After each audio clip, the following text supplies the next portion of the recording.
Ok, mis hermanos, vamos a ir a la Biblia, vamos al libro de Marcos, el capítulo 11. Estamos estudiando, ¿verdad?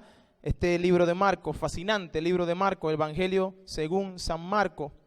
Y es un libro que nos ha llevado por distintos lugares a aprender de cómo debe ser la vida del siervo. Cristo vino a enseñarnos que Él es el rey que se hizo siervo, y eso lo podemos ver gráficamente, inclusive en el hecho de cómo Cristo se dio y sirvió a sí mismo. El libro de Marcos nos habla que el mismo Cristo le dice a los discípulos que Él vino no a ser servido, sino a servir, a dar su vida en rescate por muchos, y esto es el centro del libro de Marcos, el hecho de que Cristo vino a hacerse siervo, a servir a otros. Y en esta oportunidad estamos en el capítulo número 11, pero en el versículo vamos a estar abordando los versículos del 20 hasta el 26. Yo le he puesto como título a este sermón, el poder celestial por medio de la oración. Usted y yo tenemos acceso al poder celestial por medio de la oración. Yo espero que al final de esta exposición usted pueda cambiar su manera de vivir. Si no estaba orando, yo espero que de aquí en adelante su vida de oración sea otra. Porque realmente el poder de Dios está a la disposición de aquellos que oran. ¿Y cómo lo hacen? Con fe. Pero antes de ello voy a entrar en la introducción para recordarles un poco cómo es el panorama y el contexto en el cual se da este evento. Yo quiero recordarles que Cristo venía camino de Jerusalén, llegó a Jerusalén para participar de las fiestas, ¿verdad? Estas fiestas que eran las fiestas de las Pascuas. Cuando Él viene de camino de la fiesta de las Pascuas, pues tienen este evento donde lo bendicen y dicen que Hosana el que viene en el nombre del Señor, y luego tiran sus palmas y sus mantos delante de Él, y viene montado en un pollino como todo un rey. Sin embargo, ahí pasan varios eventos. Cristo tiene que poner en orden la religiosidad del pueblo en el cual se celebraba pues este tiempo de expiación por el pecado, etcétera, etcétera. Cristo ese día, domingo, que llaman Domingo de Ramos, ¿verdad? O Domingo de la Entrada Triunfal, entró y luego en la noche, después de observar la condición del pueblo, Él se retira una vez más. El día lunes de esa semana, Él regresa y camino a Jerusalén una vez más. Él se encuentra con un árbol de higuera. Recuerden, esa es la semana que nosotros llamamos la semana de la pasión. Eso es lo que estamos viendo. Del capítulo 11 en adelante vamos a ver esta semana. Esta semana que comienza muy bien, muy prometedora, pero termina pues en un sentido catastrófica, matando a aquel o crucificando a aquel quien es el rey. Entonces, Cristo viene el día lunes de camino a Jerusalén nuevamente y se encuentra con este árbol de higuera que parecía, aparentemente, tenía fruto, pero que cuando llega no consigue nada. Y luego Cristo lo maldice y los apóstoles que estaban con Él se dieron cuenta. Ellos observaron lo que pasó. Cristo maldijo a la higuera.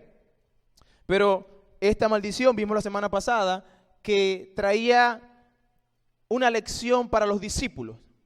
Era una parábola ilustrada que el Señor estaba dándole o estaba utilizando para enseñar y mostrar a los apóstoles cuál era la condición del pueblo, la condición de vida que tenía el pueblo de Israel y del juicio que vendría sobre ellos.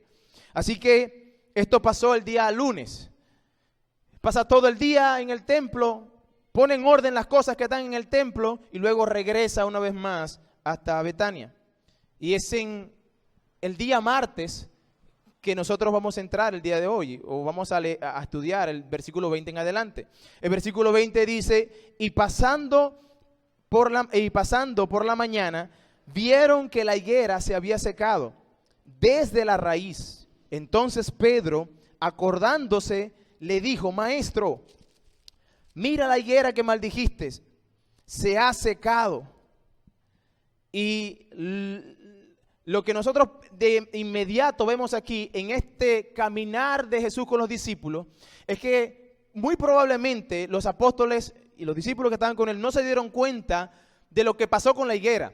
Cristo maldijo la higuera, luego se fue a Jerusalén y de regreso, ya de noche, quizás no observaron que quizás la higuera ya estaba seca. Ellos no se dieron cuenta, sino que es hasta el otro día que Pedro, el curioso, el que siempre está metido, ¿verdad? El que está atento a todo, él observó, Señor, mira, la higuera que maldijiste. Y es la sorpresa de los discípulos. La sorpresa, ¿por qué sorpresa? Me preguntaba, ¿por qué se sorprendió Pedro? Bueno, para mostrarnos un poquito más de luz en cuanto a la pregunta que hace Pedro, tú vas a Mateo capítulo 21 y el versículo 20 y dice que Pedro, viendo la higuera secarse, estaban maravillados y dice que ellos preguntaron, o que Pedro preguntó, ¿cómo es que se secó la higuera enseguida? La pregunta que Pedro hace, maravillado, es, Señor, ¿cómo fue? ¿Qué fue lo que pasó? ¿Cómo aconteció que algo que debía secarse en el tiempo y pasar un largo tiempo en secarse, una mata frondosa, llena de frutos? Usted y yo pues vivimos en un lugar donde, ¿verdad?, hay muchas plantas. Y usted puede mirar una mata de guayaba, una mata de mango, una mata, ¿verdad?, frutal, y usted puede ver las matas llenas de fruto o sin fruto. Pero para que una mata se seque, un árbol se seque, pues tienen que pasar muchas cosas. Inclusive si tú la cortares, si tú pusieras un machete en ella y la tirares, posiblemente empiece a marchitarse poco a poco, pero todavía el palo está verde. Pedro está aquí maravillado de que la higuera ya se había secado. ¿Qué pregunta Pedro? Bueno, Pedro, asombrado, no pide una explicación, una descripción de cómo fue que se secó, cuál fue el proceso. Es decir, la savia ya no pasaba, ¿cuál fue el proceso de que esa planta se secara? Él no está preguntando eso. Lo que Pedro está preguntando es que ¿cómo funciona el poder que tú hiciste que se secara esa planta? ¿Cómo fue que hiciste que se secara esa planta? ¿Cómo ese poder funciona? Pedro estaba maravillado. Ahora, yo pensaba, Pedro maravillado, los discípulos maravillados. Bueno, yo me puedo maravillar, pero Pedro y los discípulos, ¿es que acaso ellos no habían visto milagros tremendos del Señor? Ellos habían visto a Cristo resucitar muertos. Ellos habían visto a endemoniados con muchos demonios, simplemente a la voz de Cristo, ya los demonios salir de él. Ellos habían visto milagros tremendos con referente a la naturaleza. Pero por este milagro, Pedro y los discípulos se asombraron. Bueno, lo que pasa es que Pedro ni los discípulos nunca habían visto un milagro destructivo. Los milagros que siempre habían visto eran que venía un endemoniado y él lo liberaba. De destrucción a, vamos a decir, construcción. De algo que estaba mal a algo que estaba bien. Pero en este milagro funciona a la inversa. El Señor va a utilizar un milagro destructivo. Pero esto sorprendió a los discípulos porque no sabían. Y Pedro, pero una vez más, los discípulos con él, están preguntando, asombrados, Señor, ¿cómo es que funciona esto? El pasaje dice que se maravilló y le dice, maestro, mira la higuera que maldijiste, se ha secado. Inclusive, el pasaje dice que se secó desde la raíz, completamente. Ahora, ¿por qué? ¿Cuál es la respuesta que Cristo da? Cristo da una respuesta tremenda. Dice Jesús, versículo 22, le dijo, tened fe en Dios. La pregunta es, o más bien, Cristo va a aprovechar esta ocasión y la pregunta de Pedro para introducir otra lección, la lección de la oración y la fe. ¿Cómo hacer la conexión de que Cristo maldice una higuera, de ver un milagro destructivo y luego entonces aprovechar la situación para poder enseñarle sobre lo que es la oración y la fe? ¿Por qué hizo esta conexión para poder enseñarle a los discípulos esto? Podía usted pensar, como yo pensaba, bueno, pero podía enseñarle otra cosa. Pero Cristo es Dios. Él sabe las cosas que nosotros necesitamos aprender. Y es que los discípulos hasta ahora todavía están en una faceta de preparación. Todavía no están listos.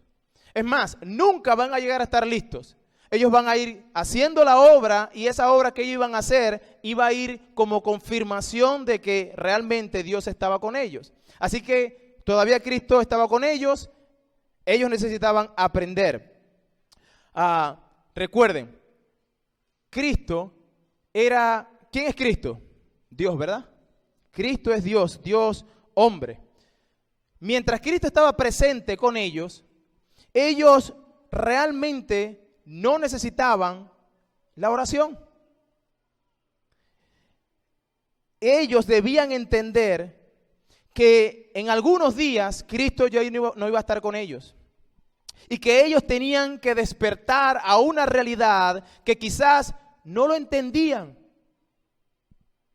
Y que ellos debían entonces, cuando Cristo no estuviera, vivir una vida de oración. Pensemos en eso. Cristo estaba con ellos y entonces no necesitaban la oración. ¿Y por qué? Bueno, porque Él es Dios encarnado.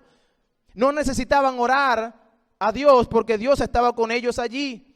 Así que lo que ellos necesitaban comprender era que en algún momento no iba a estar y iban a tener que recurrir a la oración como medio para acceder al poder de Dios.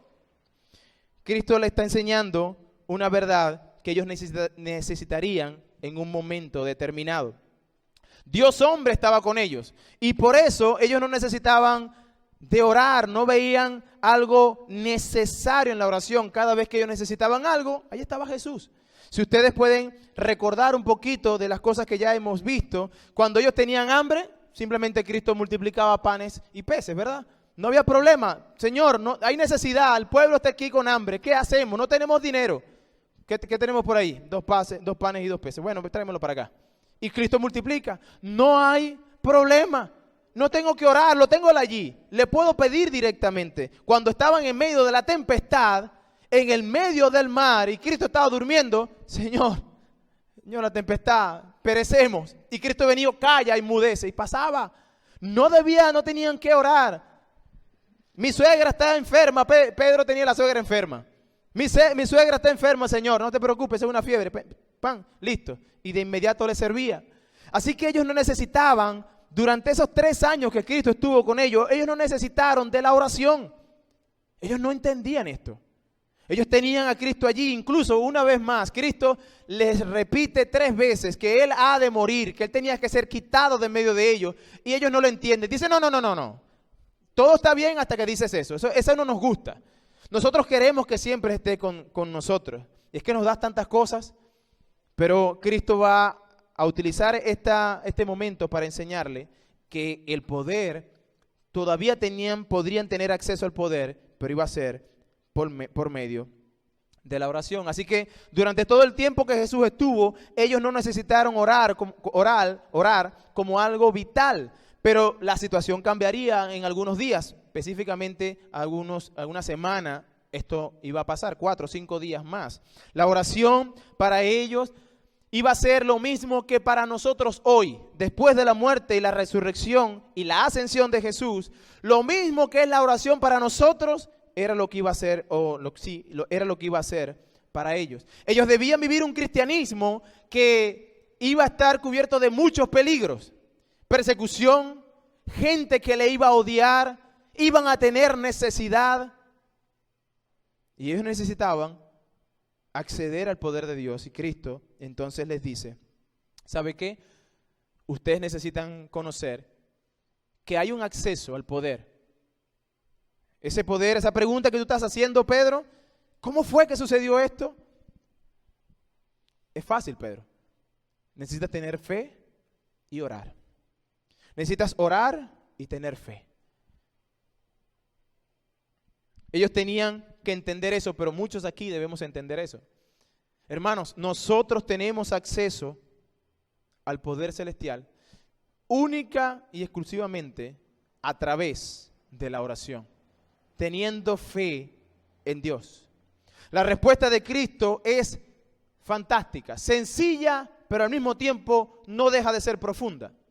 El Señor le dice en el versículo 22, cuando Pedro le pregunta, Pedro, es fácil lo que te tengo que responder. Lo único que tienes que hacer es tener fe en Dios. Hermanos, uno de los problemas que el pueblo judío tenía era que ellos tenían muchas cosas en las cuales confiar. Ellos confiaban, por ejemplo, y ponían su fe en el templo. El templo para ellos era algo vital, tanto que a Cristo lo acusaron falsamente de querer destruir el templo. No, el templo vas a destruir. Él dijo que iba a destruir el templo y eso lo tomaron como una acusación. Incluso eso fue la acusación que tomaron contra Esteban cuando Esteban habló realmente de Cristo y lo apedrearon porque las acusaciones fueron, habló de la ley, mal de la ley, habló mal de Moisés y habló mal del templo. Si había algo que el pueblo de Israel tenía y ponía su confianza era en el templo. Pero en Moisés, en la ley, incluso en Abraham, muchas oportunidades, ellos se escudaron en decir, tenemos a Abraham como padre. Pero lo que ellos no tenían era fe en Dios. Ellos tenían fe en la ceremonia que se hacía.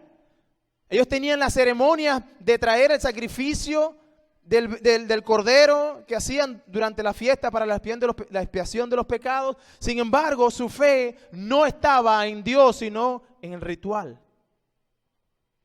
Ellos confiaban en todo, menos en Dios. Así que la respuesta de Jesús es fácil. Tengan fe en Dios. Aunque para nosotros suena sencillo, para ellos era un mundo, porque para ellos no era común. Ellos tenían muchas cosas, como acabo de decir, en las cuales poner su fe. Pero esta respuesta que Cristo da es tan vigente el día de hoy, hermanos queridos. Es tan vigente porque muchos que viven un cristianismo hoy en día lo vivimos, o más bien lo viven. Viven un cristianismo basado en sentir algo. ¿Cómo estuvo el servicio hoy? Oye, estuvo tremendo. ¿Sentía algo? Y se basan en eso. Si no sintió nada extraordinario en su ser, no sintió un friguito ni nada, entonces dice, no, el Señor como que no estuvo en el culto hoy. Porque es que no sentí. Muchos están teniendo su fe en el sentir. Muchos están poniendo su fe en buscar una emoción que realmente hable de aquello que es tener fe en Dios. Miles de personas que creen experimentar avivamientos hoy en día, pero su confianza está puesta en algo que hicieron. No, de verdad, ¿y tú eres cristiano? Sí. ¿Sí? ¿Por qué? Bueno, porque yo vine y levanté mi mano, porque yo fui a un congreso, porque yo fui a un lugar donde se dijo que iban a orar por las personas que necesitaban salvación y yo pasé al frente. Por eso yo soy cristiano. Personas que ponen su fe en una oración, que ponen su fe en una iglesia, que ponen su fe en algo que alguien le dijo. No, Dios me ha dicho que tú estás llamado para el ministerio. Tú estás llamado para salvación. Y la persona no entiende nada del evangelio. Pero por lo que le dijo la persona que estaba al frente, pues esta persona se cree la última Coca-Cola del desierto. La respuesta de Jesús es vigente hoy. ¿Quieres acceder al poder de Dios? Ten fe en Dios.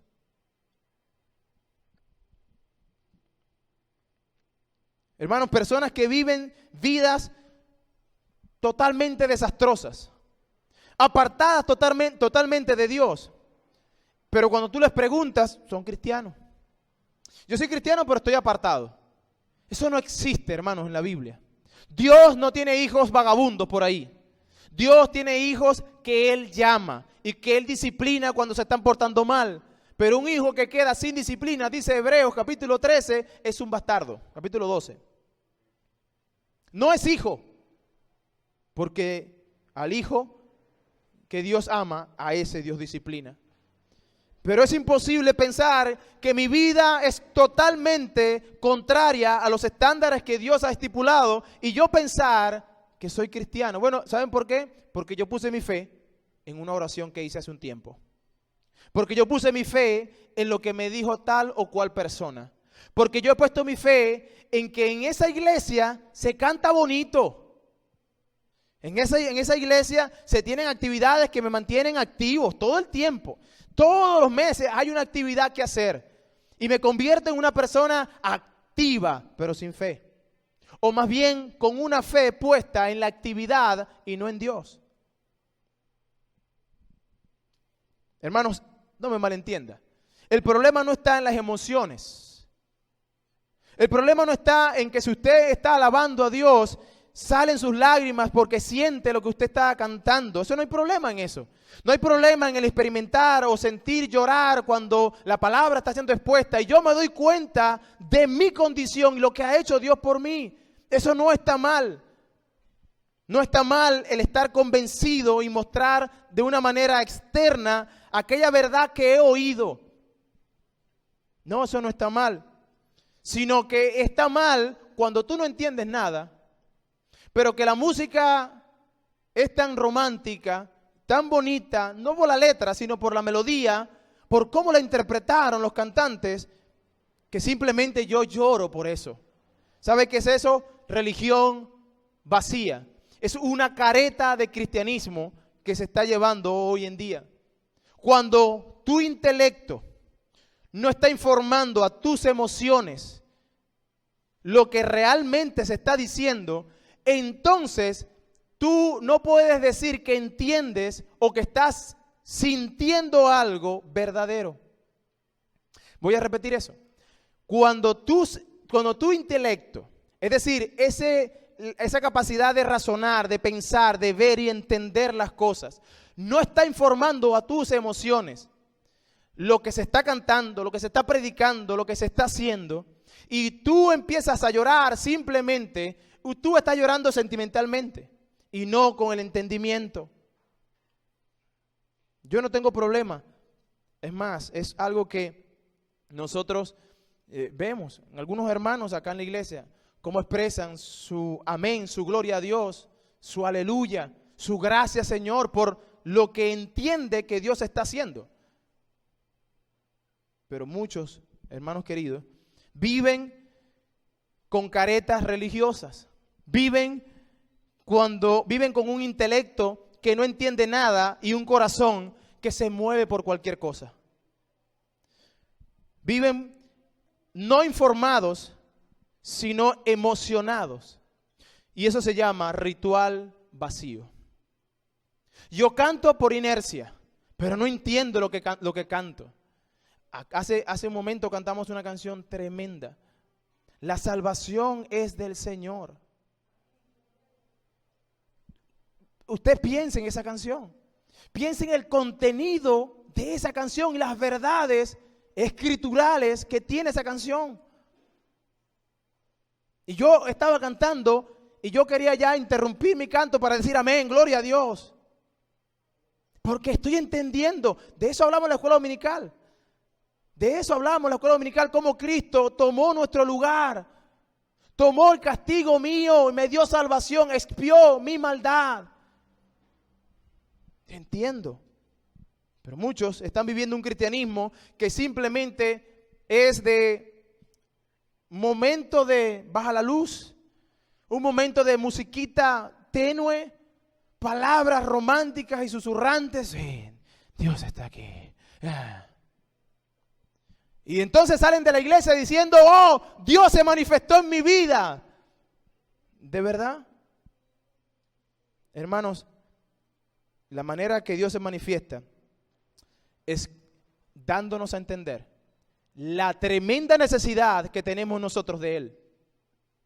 Y a menos que tú entiendas el evangelio, una vez más, tú no estás entendiendo nada. La respuesta de Jesús a sus discípulos les informa qué es lo que necesitan. Pedro dice, Señor, ¿cómo fue? ¿Cómo funciona ese poder? Y Cristo no los va a dejar sin respuesta, les va a decir cómo funciona. Les va a informar, tengan fe en Dios. El énfasis que el Señor hace no es en una fe personal, no es una fe tuya, sino en el carácter de Dios. En otras palabras, ¿quieres ver el poder de Dios de una manera maravillosa? Ponga su confianza en Dios. Abandona toda y cualquier cosa de confianza, cualquier tipo de confianza que tú tengas en ti mismo y ponla en Dios y en nadie más. ¿Quieres saber cómo es que el poder de Dios funciona? Pon tu confianza completamente en Dios. Hermano, no es como los que están diciendo por allí: ten fe, tú lo puedes lograr. Ten fe, tío, tente fe. No es esa fe la que te está hablando Cristo. Nuestra fe es una fe vacía, una fe que no tiene poder. Tu fe, la fe en sí misma, no tiene ningún poder. Cristo dice que es la fe puesta en Dios. Usted ha visto por ahí los carros por ahí, no sé quién está haciendo eso, pero hay una campaña de poner: sonríe que Dios confía en ti. ¿Qué? Dios confía en mí. Estamos perdidos entonces. Imagínense, si Dios confiara en nosotros, estamos perdidos. Porque ¿qué somos nosotros? Pecadores que hacemos pecar y pecar. Pero usted ve en el carro, hermano, si tu carro está puesto eso, usted se para y lo borra, no pasa nada, lo borra. Y ponga: ten fe en Dios, yo confío en Dios. Sonríe, Dios confía en ti. Parece gracioso si no fuera trágico. Porque muchas personas, hermanos, quiero decirles, muchas personas tienen esto como su pensar. Muchas personas te van a querer decir: tú sí puedes lograrlos. Tú tienes el poder. Claro que sí, vale. Tente un poquito de amor. Ámate a ti mismo. Cristo le dice: no es así. Es su fe en Dios. La fe por sí sola no hace nada. Solo cuando descansa completamente en Dios. ¿Saben por qué? Porque solo Dios es poderoso. Si mi fe tuviera algún poder, entonces Dios no es todopoderoso. Pero mi fe en sí misma no mueve nada. Ahí está el dicho: la fe mueve montañas. Sí, la fe mueve montañas. Y es un dicho que viene de la Escritura, pero que se utiliza mal. Que se utiliza para decir: tú puedes lograrlo. La fe por sí sola no hace nada. Solo cuando esa fe descansa en Dios puede hacer algo, porque Dios es el que tiene poder. Hermanos, si miramos nosotros bien ese pasaje, el versículo 22 dice: tened fe en Dios. ¿Sabe? Ese pasaje está en un imperativo. ¿Qué significa? Significa que es una orden. Cuando Cristo está diciéndoles: tengan fe en Dios, le está dando una orden a los discípulos, y esa orden ellos debían acatarla. Tengan fe en Dios. Es una orden. El no acatar una orden dada por Dios, eso es rebelión. Es rebelarnos contra Él. Dios nos ha mostrado una y otra vez que Él es todo sabio, que Él es todo bueno y siempre bueno, que Él es digno de confianza. El no obedecer a Dios, estamos queriendo decir a Dios: yo no confío en lo que tú realmente me estás diciendo. El que yo no ponga toda mi fe en Dios, sino que ponga parte de mi fe en Dios y parte de mi fe en otra cosa, estoy diciendo a Dios: no confío plenamente en ti. Hermanos, es pecado. Es pecado no tener fe en Dios, porque Él nos está mandando. Y si no lo hacemos, entonces nos estamos rebelando contra Él. Así que vaya pensando, hermano. Tiene que dejar de dudar. Solamente hace falta ver quién es Dios. ¿Quién es Dios? Y para responder a esa pregunta simplemente debemos ir a sus atributos. Bueno, Dios es amor. Dios es fiel. Dios es sabio. Dios es poderoso. Dios es soberano. Es misericordioso. Es ira. Es justicia. Es todo eso. Ahora, respóndete a ti mismo. ¿Es que Dios ha prometido y no cumplirá? Si Dios es fiel, Él lo que prometió lo cumplirá. ¿Le falta algún tipo de poder a Dios para hacer lo que tiene que hacer, lo que yo le pido? ¿Le hace falta poder a Dios? No, Él es todopoderoso. ¿Se goza Dios quizás verme sufrir? No, Él es soberano. Él sabe que hay algo que tengo que yo padecer porque eso me va a ayudar a bien. No, mi hermano, nuestro Dios no ve el sufrimiento de sus hijos como algo para gozarse. No es que le falta poder, no es que no puede hacerlo, no es que no puede cumplir sus promesas. No, más bien, Él cumple sus promesas porque Él es Dios fiel. Que nada ni nadie podrá impedir que Él haga lo que Él quiere hacer. Nada ni nadie puede impedir que Él haga lo que Él quiere hacer porque Él es todopoderoso. Él nos ha dado promesas a través de su palabra y esto hay un vínculo importante en entender que lo que Dios ha dicho está escrito en su palabra y lo que Él ha prometido está en su palabra y dice su palabra que nada de lo que está escrito allí ha de pasar. Todo se cumplirá. El cielo y la tierra pueden pasar, pero lo que Él ha prometido no pasará. Segunda de Corintios capítulo 1 versículo 20 nos dice algo que cantamos también en ese canto que cantamos al final. Segunda de Corintios capítulo 1 versículo 20 dice, porque todas las promesas de Dios son en Él, es decir, en Cristo, sí y amén, por medio de nosotros para la gloria de Dios. Es por medio de Cristo. Y Él nos está diciendo, tengan fe en Dios. Todas las promesas son en Cristo, sí y amén. Eso en otras palabras es, voy a cumplir. Cristo responde, tengan fe en Dios.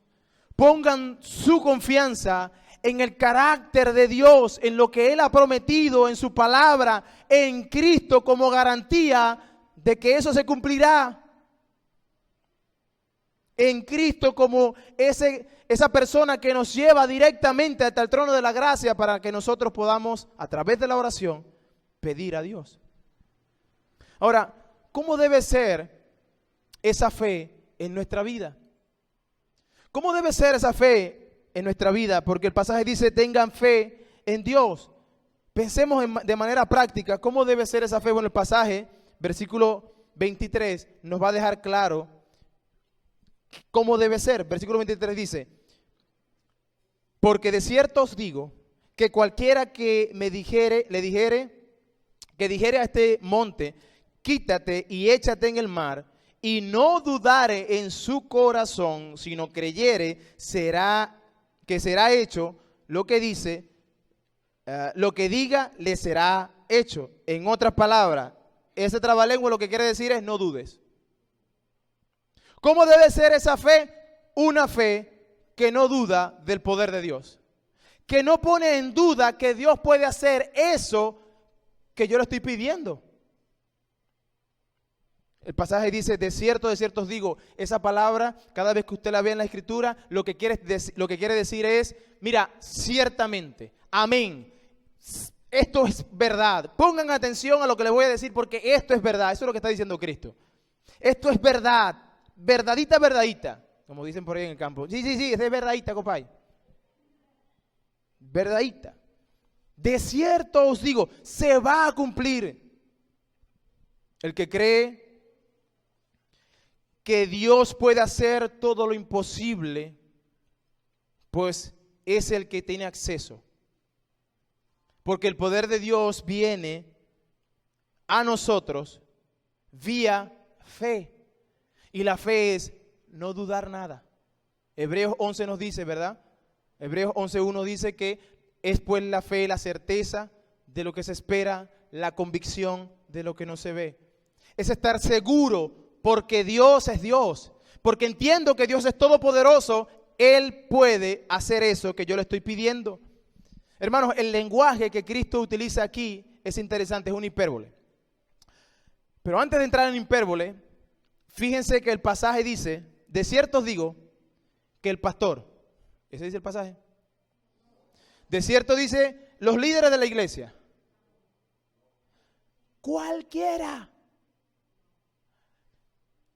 De cierto os digo que cualquiera que dijera este monte, hermano, cualquiera es usted y yo.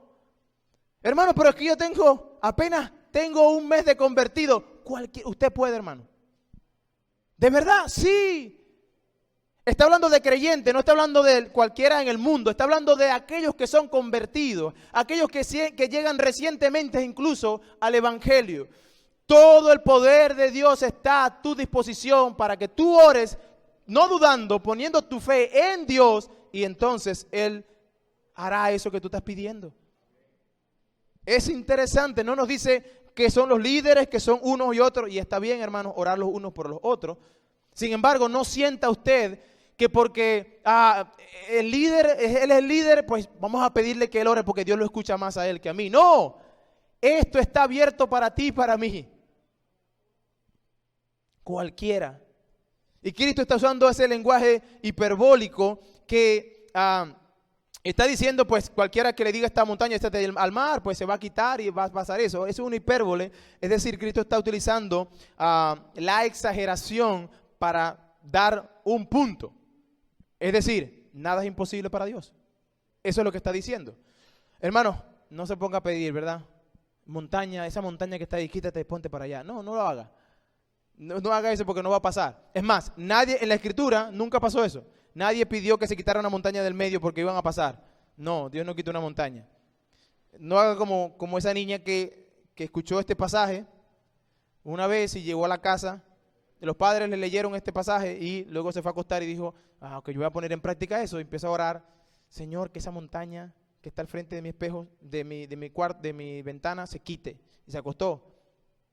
Y al otro día abrió la cortina, la montaña estaba allí y fue para donde los padres. ¡Mentiroso! ¿Qué pasó? Es que lloré que la montaña se quitara, pero yo sabía que esa no se iba a quitar. Oró dudando, ¿verdad? Pero el ejemplo o la anécdota es para que usted no entienda que no vaya a orar por una montaña. No vaya a orar y dice, Señor, yo quiero que el monte de mi casa se quite solo. Hay que cortarlo, hermano. Tiene que cortarlo. Busque obreros. Busque a alguien que le ayude. Hermano, pero lo que Cristo está diciendo es, nada es imposible para Dios. Tú debes orar a Dios creyendo que Él tiene todo el poder para hacer lo imposible. Eso es lo que está diciendo el pasaje. Ese es lo que dice Santiago, capítulo 1, versículos de 6 al 8. Santiago dice, pida con fe. ¿Tiene falta de sabiduría? Pide con fe. No dudando nada, porque el que duda es semejante a la onda del mar, que es arrastrada por el viento y echada de una parte a otra. No piense pues que quien tal haga recibirá cosa alguna del Señor. El hombre de doble ánimo es inconstante en todos sus caminos. En otras palabras, no vaya a pedir pensando, Dios no lo puede hacer, pero yo voy a pedir de todas maneras. Eso es dudar. Y Cristo está diciendo, no haga eso. Pon tu confianza en Dios. Es decir, cree realmente que Dios puede hacer eso que tú estás pidiendo. Ese es el tipo de fe que Cristo está pidiendo que nosotros tengamos hoy. No dude que Dios tiene poder para hacer lo que usted está pidiendo. John Newton dijo esta frase que me llamó mucho la atención. Él dice, tenemos un Dios al que no le podemos pedir demasiado. ¿Usted entiende eso? Tenemos un Dios al que no le podemos pedir demasiado. En otras palabras, no hay nada que sea demasiado para Dios. No hay nada que usted pueda pensar en pedir que siga, no voy a pedir tanto porque yo creo que no va a poder. No llega hasta allá porque eso es dudar. Nada es demasiado para Dios. Es maravilloso pensar en que tenemos un Dios que tú puedes pensar, lo puede hacer todo y que lo puede hacer porque tiene el poder, porque Él solamente, Él creó el universo y recuerde, ¿con qué Él creó el universo? ¿Qué materiales utilizó? Nada. No había nada y la nada bastó para Él crear el universo. Solamente dijo, sea la luz, sea la tierra, sea las plantas, y todas las cosas se dieron. En otras palabras, solo el poder de Él, vía su palabra, creó lo que hoy tenemos como planeta. La nada fue lo que Dios usó para crear todo lo que vemos hoy. Solo le bastó su palabra. Y yo les pregunto, ¿tiene usted ese tipo de fe?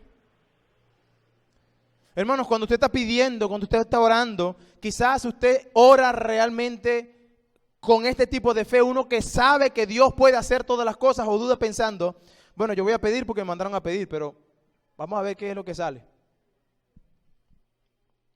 Bueno, no piense que el que tal haga recibirá cosa alguna.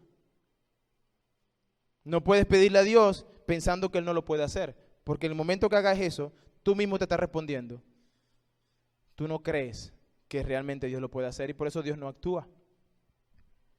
Pero, ¿qué debo hacer entonces? Sé el tipo de fe que debo tener. Ahora tengo esa fe. ¿Qué debo hacer? Mira cómo el Señor les dice ahora que el elemento práctico para todo esto es la oración. El versículo 22 dice, tened fe en Dios. Versículo 23, porque de cierto os digo que cualquiera que dijera este monte, quítate y échate en el mar, y no dudare en su corazón, sino creyere que será hecho lo que dice, lo que diga será hecho. Por tanto, os digo que todo lo que pidiereis orando, creed que lo recibiréis y vendrá, y os vendrá. Cualquiera que pidiere, y dice orando, el elemento práctico de lo que Cristo le estaba diciendo era, hay una parte que tú tienes que creer, estar convencido en el intelecto, pero hay otra parte que es práctica. ¿Cuál es? Debes orar. Si tú no pides, ¿cómo vas a recibir? La fe nos debe y nos lleva a orar. Si tú lees Mateo capítulo 7, versículos del 7 al 8, Cristo le está hablando a los discípulos precisamente, hablándole en el Sermón del Monte de muchas cosas, y les dice, en el final de un tiempo de hablarles de la oración modelo, Él le dice, pedid y se os dará, buscad y hallaréis, llamad y se os abrirá, porque todo aquel que pide, recibe, y el que busca, halla, y el que llama, se abrirá. Cristo mismo nos está diciendo, deben pedir. Dios prometió darnos, pero si no pedimos, no vamos a recibir. Santiago, una vez más, nos ilustra esto de manera perfecta. Santiago 4, versículo 2 dice, codiciáis y no tenéis. Pero yo sí quisiera tener eso. Señor, sí, oye, vale. Matáis y ardéis de envidia. Pero aquel sí lo tiene, yo no. Y no pedís. Lo que haces es quejarte, estar codiciando, estar molesto porque otro tiene. Y no pides. Y dice, y no pides, y no podéis alcanzar, dice, combatís y lucháis, pero no tenéis lo que deseáis porque no pedís. Santiago nos está diciendo que el problema de muchas personas es que no piden. Uno es el tener fe, una fe que no duda, una fe en que realmente Dios es capaz y puede, no es que es capaz, que puede hacer todas las cosas, pero la otra cosa es, ahora yo sé que Dios puede hacer todas las cosas, pero también debo pedir. Ahora la pregunta es, ¿por qué pedir? Bueno, yo pudiera decir de una sola vez, porque Dios manda que pida. Punto. Porque Dios te dice, pide y yo te daré. Porque Dios te dice que si tú pides en oración, Él lo hará. Eso es número uno. Pero pudiera también decir, porque al pedir, tú te haces dependiente de Dios. Cuando tú pides, tú estás mostrando una sumisión, una dependencia, un estar por debajo de Dios y no creerte tú más grande que los demás. Cuando tú pides a Dios, ayúdame. Quiero que mi hijo se convierta. Quiero que mi esposo o mi esposa se convierta. Quiero entender tu palabra. Quiero vivir bajo tu voluntad. Bueno, cuando tú haces eso, tú dependes de que Dios responda. Pero cuando no pides y quieres alcanzar aquello, tú pretendes alcanzarlo sin Dios. ¿Por qué pedir? Porque cuando tú pides y recibes, tú podrás saber darle la gloria a Dios. Oye, gloria a Dios, porque hemos estado orando por esto y por aquello, y cómo Dios se ha manifestado. Nuestra iglesia ha sido, otra vez, el Señor nos ha dado el testimonio de poder decir que Él es nuestro proveedor. Nosotros lo podemos ver. Cómo sin nada Dios hace cosas. Dios mueve al impío y al pío, es decir, al creyente y al no creyente. Los mueve para que la obra se dé, porque es su obra, no la nuestra. Él es el que está haciendo, no nosotros, pero nos pide que pidamos. Por eso nosotros damos gloria a Dios. Cuando me llaman y dicen, hermano, ya conseguimos, gloria a Dios. ¿Por qué? Porque estamos orando por eso y porque Dios así está respondiendo la oración. Entonces yo puedo glorificar a Dios por lo que Él está haciendo. Pero cuando yo quiero proveer y si quiero ser yo voy a decir, no, yo lo hice. Pero en la oración yo digo, no soy nada, tú lo eres todo. Ahora, hermanos, este pasaje en particular, muchos lo han tomado como una carta blanca, como un cheque en blanco, mejor dicho, donde cabe todo. Es decir, este versículo que dice, por tanto os digo que todo lo que pidierais orando, creed que lo recibiréis y os vendrá. Aquí es donde muchas personas han tratado de decir que pues para mí hay muchas cosas que están abiertas para mí. Por ejemplo, hay personas que leen la Escritura y se van al libro de Josué y Dios le promete al pueblo de Israel vía Josué que todo lo que pisare la planta de tu pie será suyo. Está dentro de un contexto de un pueblo, de un lugar que van a conquistar. Pero hoy en día tenemos personas citando este pasaje y luego yéndose la promesa del Antiguo Testamento directamente a Josué, pisando cualquier cosa porque eso va a ser mío. Hermano, yo lo he visto. Personas que dicen, ay, ese carro, ese va a ser mío. Porque todo lo que pise la planta por tu pie será suyo. Eso es lo que dice el Señor. Hermano, no hay nada más absurdo, una vez más, no hay nada más absurdo que pensar que Dios hace cosas como esta, que nos va a dar una carta en blanco para nosotros pedir todas las cosas que queramos. ¿Usted se imagina que una persona empieza a pedir, como dice allí, todo lo que pidieres orando, cree que lo recibiréis? Ahí no me dice si es bueno o malo. Ay, yo quiero que se muera mi esposo, mi esposa. Yo quiero que maten al vecino, que no me cae bien. ¿Usted se imagina eso? Bueno, ahí dice que todo lo que pidieres creyendo lo recibiréis. Aquí es donde encontramos a gente reclamando cosas. Yo te reclamo la promesa que tú me hiciste. Reclamarle a Dios. Aquí es cuando las personas están declarando y proclamando. Hermanos, este ministerio o este movimiento de reclámalo, recíbelo, proclámalo, decláralo, arrebátalo, lo profetizo, hermano, eso es diabólico, hermano, de verdad. Piense en eso. Eso es diabólico, eso no es nada cristiano, aunque se estén practicando en círculos que sean cristianos. Hermano, es diabólico. ¿Y sabe por qué? Porque tú te estás poniendo por encima de Dios y tú estás reclamando ¿qué es lo que merecemos? ¿Qué dice la Biblia que merecemos? La muerte. Y por su misericordia nos ha dado vida. Ahora nos pide simplemente que creamos, que oremos, que pongamos nuestra confianza en Dios, pero cuando nosotros hacemos eso, lo que estamos haciendo es poniéndonos por debajo. Pero esta gente está diciendo que cuando tú debes orar por encima de Dios y debes reclamar lo que es tuyo. ¿De verdad? Dios nos libre. Dios nos libre de esto. Hermano Santiago, este pasaje no nos está diciendo que tienes una carta blanca. No, el pasaje nos está diciendo es que tus peticiones aquellas peticiones que hagan deben ser coherentes con la voluntad de Dios. ¿Y por qué, hermano? Pero es que yo no veo eso en ese pasaje. Bueno, es que ese no es el único pasaje de la Escritura que habla de la oración. Usted debe entender que la oración es algo que Dios, ¿verdad?, habló también en otros lugares. Y aquí está un pasaje que no es que sea oscuro, sino que muchos están tratando de sacar para torcer. Pero eso yo tengo que llevarlo a toda la Escritura para poder ver claramente qué es lo que está diciendo.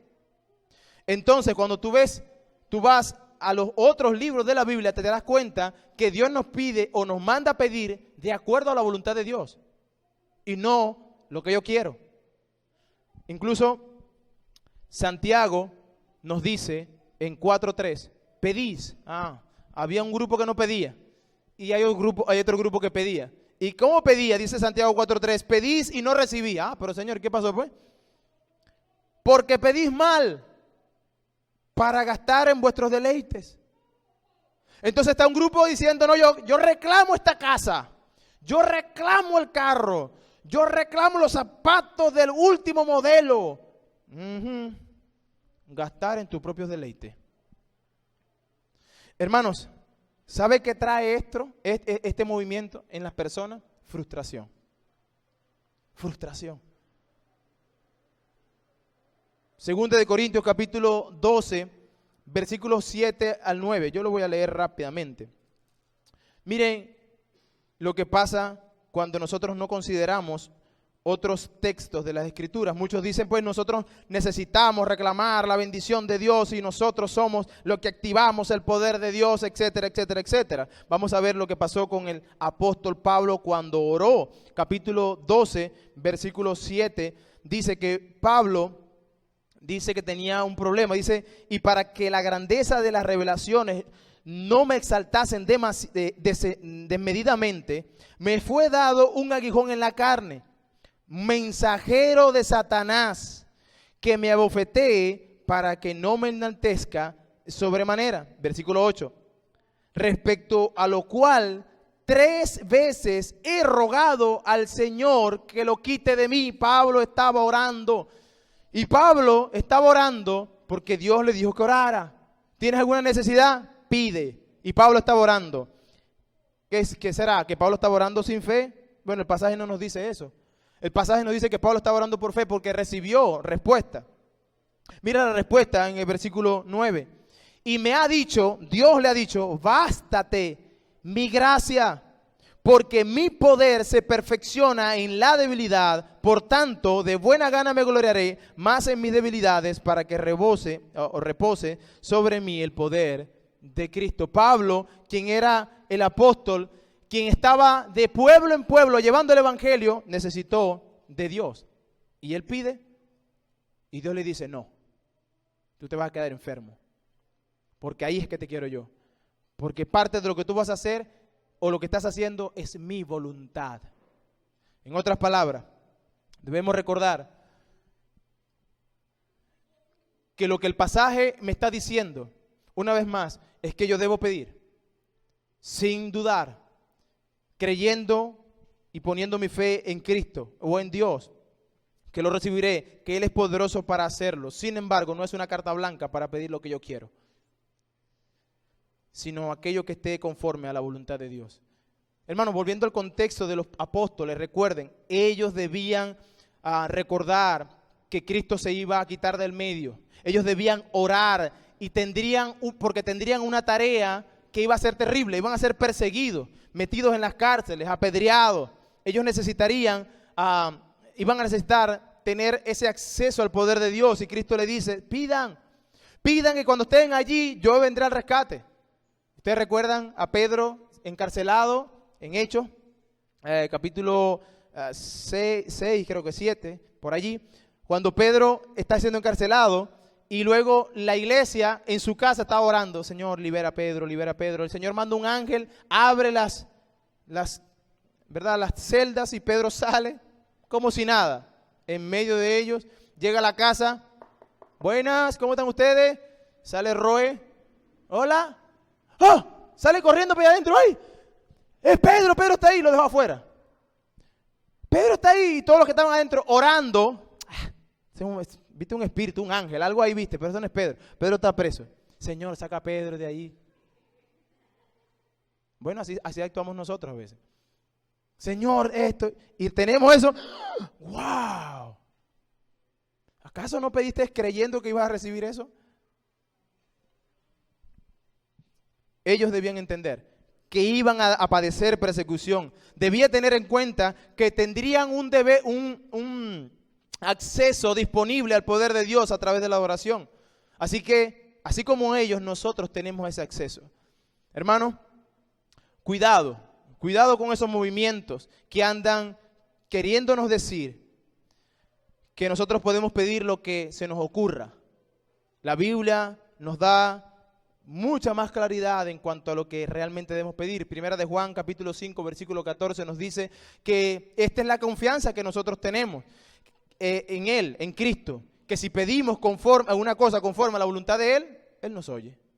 ¿Cómo? Cualquier cosa conforme a la voluntad de Él. Este pasaje completa lo que Cristo estaba diciendo aquí, o más bien nos da luz. La oración no busca cambiar la voluntad de Dios. Dios tiene sus propósitos trazados y la oración no es una cosa que tuerce la mano a Dios. Bueno, tienes que hacer esto porque estoy orando. No, nuestro Dios es todopoderoso. Más bien Él tiene su camino trazado y su propósito, y es nuestra oración que se debe alinear a la voluntad de Dios. No es nuestra voluntad la que se debe hacer, sino la voluntad de Dios. No es que yo le voy a pedir a Dios y Dios tiene que ajustar su plan a lo que yo quiero. No, es que mi petición tiene que ir ajustada a la voluntad de Dios para que esto sea así. Juan capítulo 15 versículo 7 dice, si permanecéis en mí y mi palabra permanece en vosotros, pedid todo lo que queréis y os será hecho. Debes permanecer en mí y en su palabra. Es decir, eso que yo voy a pedir debe ir de acuerdo a lo que Dios ha dicho. El que ora en la voluntad de Dios reconoce que la voluntad de Dios, la voluntad divina de Dios es mucho más grande que la tuya. Mira cómo lo presenta John MacArthur. Hablando de este pasaje dice, al orar a Dios, tú debes recordar, debes reconocer que la voluntad divina, es decir, la voluntad de Dios es más grande que la suya o que la tuya, que es más pura, más sabia, más generosa, más compasiva, más clemente en cualquier cosa que pudieras imaginar alguna vez. En otras palabras, cuando tú pides algo, tú debes recordar y dejar campo a que Dios sea quien diga qué va a hacer con esa oración. Porque quizás tú estás pidiendo, pero nada sabio. Dios es más sabio que tú, así que Él va a responder en su sabiduría lo que tú realmente necesitas. Él va a responder con mucha más sabiduría. Él va a responder con mucha más generosidad. ¿Recuerdan a Zaqueo? Perdón, al ciego Bartimeo. Señor, dame la vista. Y el Señor le dio la vista, pero le dio también salvación. Fue más generoso de lo que él pidió. En otras palabras, no es lo que tú pidas tal cual se va a hacer, porque Dios sabe mejor lo que tú necesitas y lo que tú realmente necesitas para crecer, para ir avanzando en ese conocimiento, o quizás más bien en esta vida cristiana. Cuando ores, hermano querido, deja el asunto en manos de Dios y que Él responda, porque Él responde. Puede responder sí a esa petición, puede responder no, puede responder aún no estás listo para eso, puede responder mejor de lo que tú esperabas. Puedes responder incluso mejor de lo que tú esperabas. Hermanos, al orar, tú descansas en la voluntad de Dios. Es dejar eso que estás pidiendo en manos de Dios, que Él llevará a cabo todo lo que tú has pedido, mucho más abundante de lo que tú esperas. El Salmo 37:4 dice, deleítate a sí mismo en Jehová, y Él te concederá las peticiones de tu corazón. Nosotros citamos este pasaje para decir, Dios concederá las peticiones de tu corazón. Pide. Sí, pero es que nuestro corazón es engañoso, está malo, es perverso. Entonces, ¿qué me estás diciendo? Que pida conforme a lo que... No, dice, deleítate en Jehová. Es decir, si tu deleite en Jehová, tú siempre pedirás de acuerdo a su voluntad. Pero si tu deleite es tu corazón, malo, dañino, perverso, más que todas las cosas, como dice, ¿verdad?, en la palabra, entonces, pues, ¿cómo Dios te va a dejar que tú pidas y yo te voy a dar? No, realmente nuestro corazón está dañado. Cuando tú y yo estamos en esa voluntad deleitosa de Dios, pues entonces tú y yo recibiremos de Dios lo que hemos pedido. La oración, hermanos, no es reclamar a Dios. Eso te deja frustrado. ¿Cuál es el otro componente? Uno es pedir y el otro componente es perdonar. Señor, necesito tener, ¿qué necesito hacer para acceder a ese poder? Necesito tener fe en Dios. No es fe en mí mismo, no es fe en lo que yo puedo hacer, sino fe en Dios. Ok, ¿cómo es esa fe? Una fe que no duda, una fe que cree que Dios es capaz de hacer eso.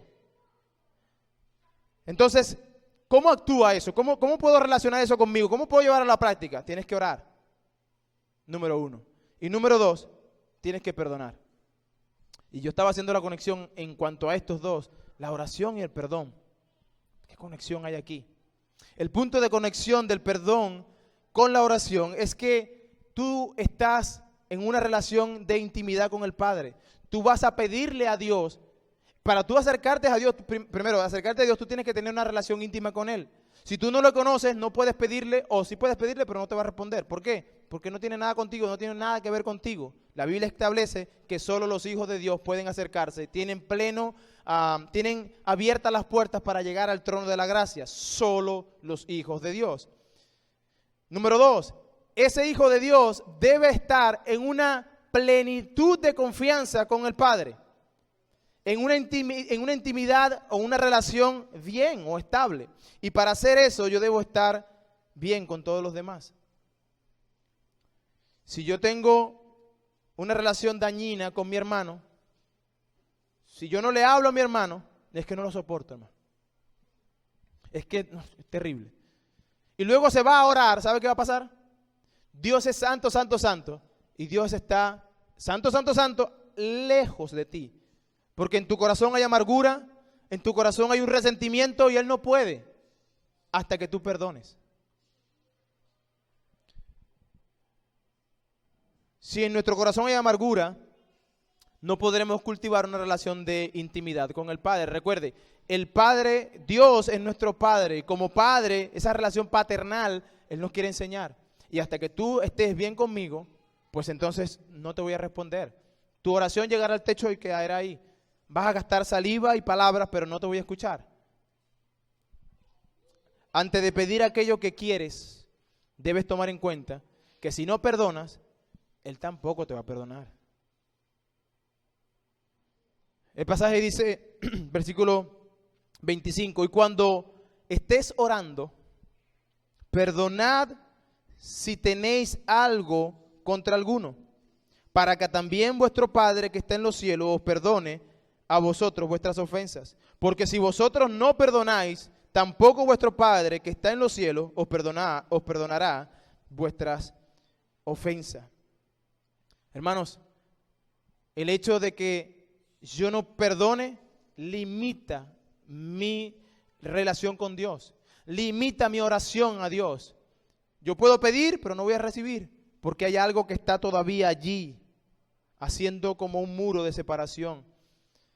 Como nuestro Padre, Él nos manda a solucionar ese problema primero, y luego vienes a donde está tu Padre. Incluso lo dice en cuanto a la ofrenda, y no solamente la ofrenda material, la ofrenda cantada, la ofrenda hablada, una acción de gracia, cualquier cosa que usted vaya a hacer, un servicio que usted vaya a hacer al Señor, debe recordar, si usted recuerda, tengo algo en contra de mi hermano, deja ahí tu ofrenda. Ve y arregla tu problema, y luego vienes y puedes hacerlo. Porque si no, no hiciste nada. Y aquí hay algo que quisiera solamente mencionar, porque la Biblia lo menciona. Hay una relación entre el perdón y la oración. Si no perdonas, Dios no te puede escuchar. Incluso hay un pasaje más adelante en Primera de Pedro, donde habla, en Segunda de Pedro creo, donde habla que si el esposo está con su esposa, tiene problemas con su esposa, la oración no tiene estorbo. Dice, está bien con sus esposas, trátenla bien, para que su oración no tenga estorbo. Así que hombres, pónganse pila a estar bien con sus esposas. Hermanos, pero el pasaje menciona una cosa interesante. Dice, porque si vosotros no perdonáis, tampoco vuestro Padre que está en los cielos os perdonará vuestras ofensas. Si tu estilo de vida es el rencor y se te hace imposible perdonar, entonces posiblemente tú no seas perdonado por Dios. Tú no has sido perdonado por Dios. Tú no eres de Dios. En otras palabras, tú no eres cristiano. Porque el pasaje dice que si tú no perdonas, entonces es porque tú no has experimentado el perdón de Dios. Tú no entiendes qué significa eso. Y eso es de cuidado. Si tú estás experimentando un resentimiento profundo con respecto a alguien que no puedes perdonar, pregúntate, Señor, ¿y me has perdonado? Porque claramente tú enseñas que no me puedes perdonar si yo no perdono. Concluyo diciendo, ¿quieres ver el poder de Dios? Bueno, necesitas una fe verdadera. Necesitas una fe que esté cimentada en el carácter de Dios, en su palabra, en Cristo. Necesitas no dudar, sino creer que Él es todopoderoso para hacer todas las cosas que tú puedas pedirle. Necesitas saber que cuando tú te acerques a Él debes pedirle, pero debes pedirle conforme a su voluntad. Y debes saber que tu relación con Dios va a estar bien en la medida que tu relación con tus hermanos estén bien. Primera de Juan dice, ¿cómo puedes amar a Dios que no lo ves y aborrecer a tu hermano que lo ves? Eres mentiroso. Nadie puede decir, yo te amo, Dios, pero no soporto al hermano, porque es un mentiroso. Eso dice Primera de Juan. Pregunta para concluir. Si tienes el acceso al poder celestial de Dios, ¿lo estás usando? ¿Cómo lo estás usando? ¿Tienes la fe que se requiere? Si esto no es así, hermano querido, yo espero que a partir de hoy usted recuerde, para que cuando usted vaya a orar, ore a Dios de la manera que Él establece, poniendo toda nuestra confianza, nuestra fe en Dios, sin dudar, porque Él así lo ha prometido. Vamos a orar.